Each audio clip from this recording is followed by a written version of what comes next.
My pressure canner is over here on a simmer, so I have added just over 3 quarts of water to my pressure canner. So this is my Presto pressure canner that I'm using, and I'm using the larger one that allows you to double stack.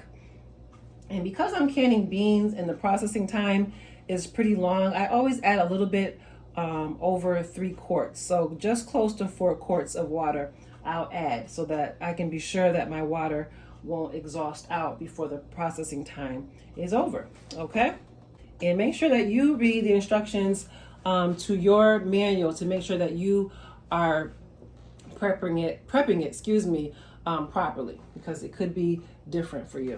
All right, so I'm just gonna take out a few jars at a time actually, so that the other jars can stay warm. Maybe I'll take out 4 and get started. Okay, and so I have a pot here. Let me grab one of my, I'll put that there. I'm gonna actually just remove this pot that has the black beans all ready to go so that everything is closer for me to maneuver. Okay, so you wanna be able to move, you know, the best way possible. So these black beans were pre-soaked, okay, the night before.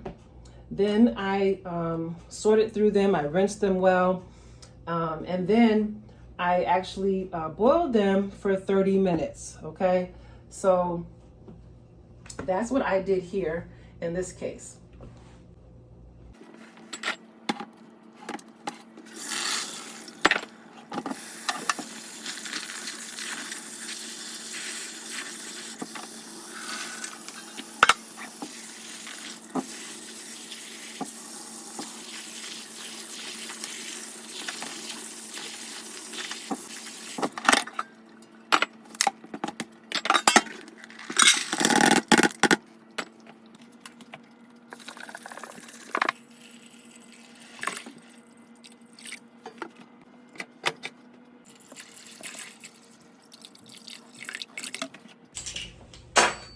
All right, and so what I'm going to be doing next is adding the beans to the jars.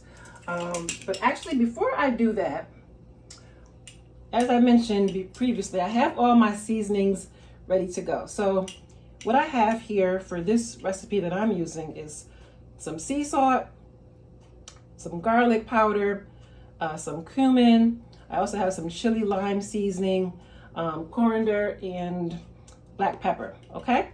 And I'm gonna actually go ahead and mix it now. Mix it all together. Just how I chose to do mine.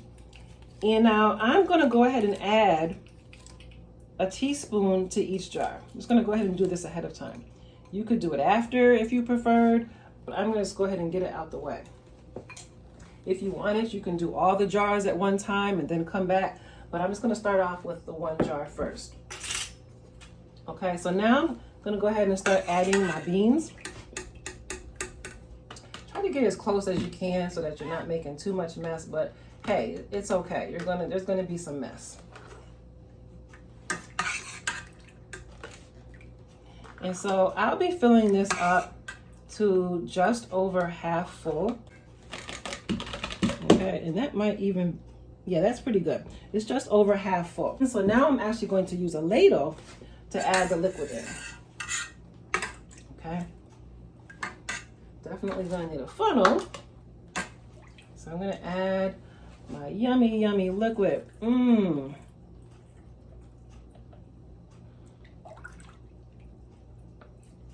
Already making a mess. And now this liquid is not gonna go past an inch. So we're still gonna leave that 1 inch headspace. And I'll usually eyeball it because pretty much that first ring on your jar, that first ring there is pretty much an inch, okay? So what we're gonna do now is we're going to take your headspace ruler and I'm gonna remove any air bubbles. Now, you could measure it first if you like, if you're not sure, you know, where everything is landing. So these notches all have a 1/4 inch notch on them, okay? So this would be 1/4 inch, 1/2 inch, 3/4, and then a full inch. So for this recipe, it is telling us to leave a 1 inch headspace. And so that would mean this first notch here is where we will be placing it on the jar. All right, so for an example, right here, okay, right there. Let me just show you outside the jar, but it's gonna be inside the jar. And so what's happening is you don't want, whatever that food item is, this tip here should be touching right at the top of it. So it shouldn't be down into your food and it shouldn't be above it. It should be right at the tip. So that's what I'm about to do now, is measure to see where I fall. Okay, so boom, I am dead on with this. Okay, perfect, I did a good job, yay.